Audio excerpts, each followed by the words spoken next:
नमस्कार सर्वांना, मी प्रांजली. गंगेच्या प्रत्येक थेंबाइतकी महाशिवरात्री पवित्र मानली जाते. यंदा 2025 मध्ये 26 फेब्रुवारीला बुधवारी महाशिवरात्री आलेली आहे. हा सण माघ महिन्यातील कृष्ण पक्षातील चतुर्दशी तिथीला साजरा केला जातो. या दिवशी शिवतत्व जे असतं या पृथ्वीवर हजारो लाखो पटीने अवतरत असल्याने या काळामध्ये या तिथीला भगवान शिवशंकरांची सेवा करण्याला खूप जास्त महत्त्व आहे.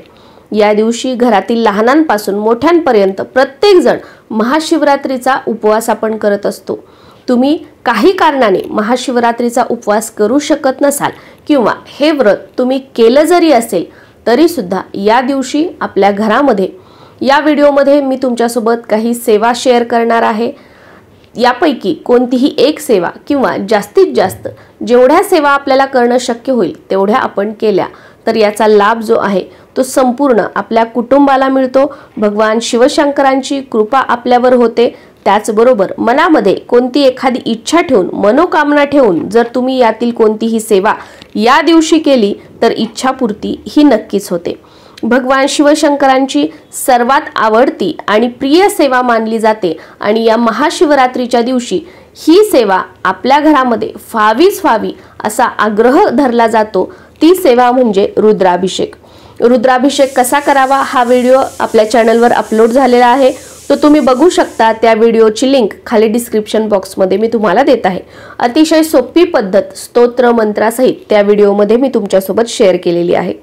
तुमच्या घरात हट्टी, तापट, न ऐकणारी मुलं असतील, सतत किरकिर करणारी मुलं असतील तर त्यांच्यासाठी आवर्जून या महाशिवरात्रीच्या दिवशी आणि इथून पुढे प्रत्येक सोमवार ही रुद्राभिषेकची सेवा करा आणि हे तीर्थ मुलांना प्यायला द्या. बघा तुम्हाला त्यांच्यामध्ये खूप फरक जाणवू लागेल. त्याचबरोबर तुमच्या घरामध्ये आजारी व्यक्ती असतील, भरपूर दवाखाने केले पण काहीच फरक पडत नाही, बाधित व्यक्ती असतील त्यांच्यासाठी सुद्धा ही रुद्राभिषेकची सेवा करा आणि हे तीर्थ त्यांना द्या.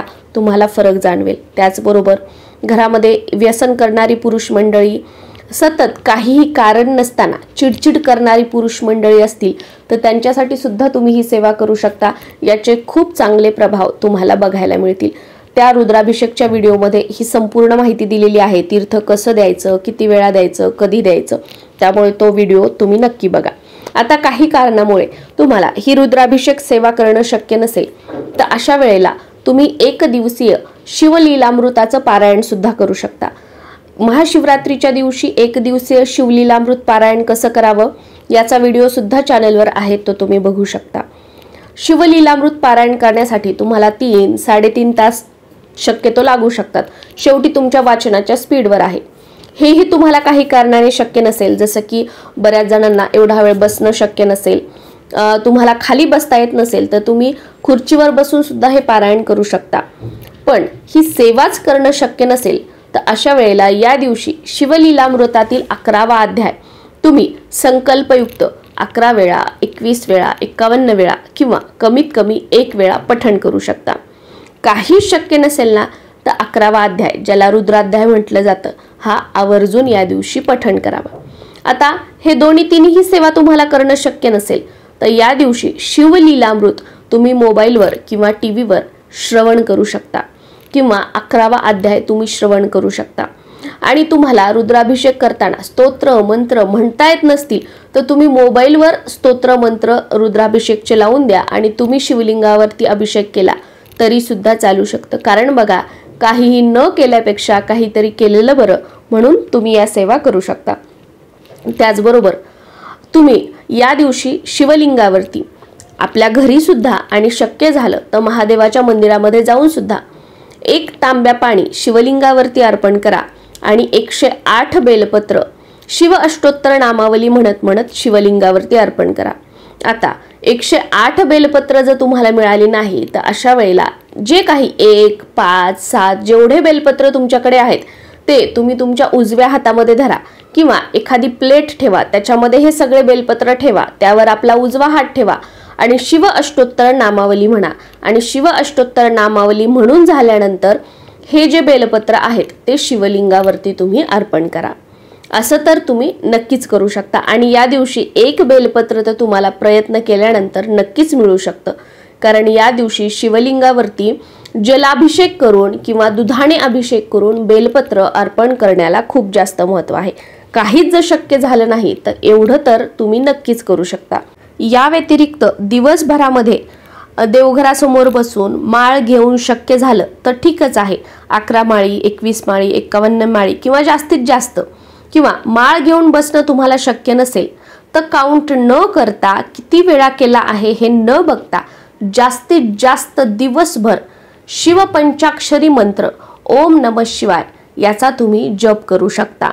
काम करत करत एका जागेवर बसून, महादेवाच्या मंदिरामध्ये जाऊन, देवघरासमोर बसून, जसं तुम्हाला शक्य होईल तसं या दिवसभरामध्ये, महाशिवरात्रीच्या दिवसभरात आणि रात्री सुद्धा या मंत्राचा जप करण्याचा प्रयत्न करा।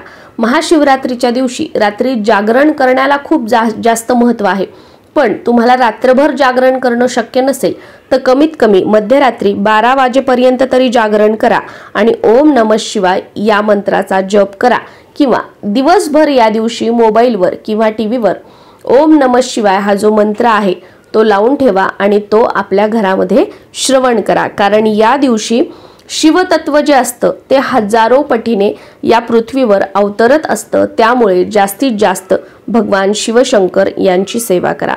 आणि यातील काहीच शक्य नसेल ना तर मी सांगितल्याप्रमाणे अगदी 1 तांब्या पाणी जरी तुम्ही श्रद्धेने शिवलिंगावरती आपली मनोकामना बोलून अर्पण केलं तरी सुद्धा भगवान शिवशंकर भोलेनाथ हे आपल्यावर प्रसन्न होतात।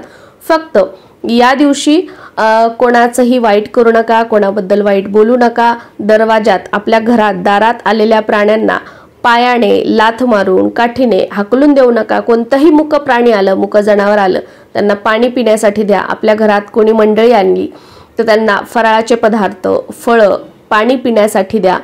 त्याचबरोबर या दिवशी 4 प्रहर पूजा करण्याला खूप जास्त महत्त्व आहे, त्यामुळे 4 प्रहरांपैकी कोणत्याही एका प्रहरावर तरी पूजा करण्याचा प्रयत्न करा। 4ही प्रहरांवर पूजा करणं शक्य झालं तर तुमच्यासारखे भाग्यवान तुम्हीच आहात।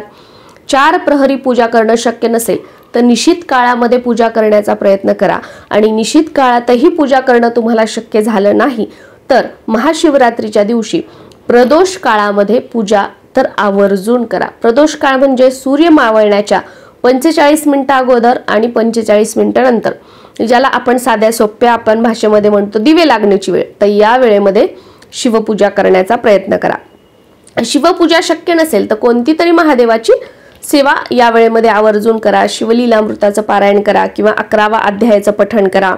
आणि हेही जर तुम्हाला या वेळेमध्ये सेवा करणं झालं नाही तर दिवसभरामध्ये सकाळी उठल्यापासून ते रात्री झोपेपर्यंत कधीही या वेळेमध्ये तुम्हाला जशी शक्य होईल तशी तोडकी मोडकी भगवान शिवशंकरांची सेवा आवर्जून करा आणि भगवान शिवशंकरांच्या चरणी तुमच्या हातून एक तरी सेवा जी आहे ती रुजू करा। नमस्कार।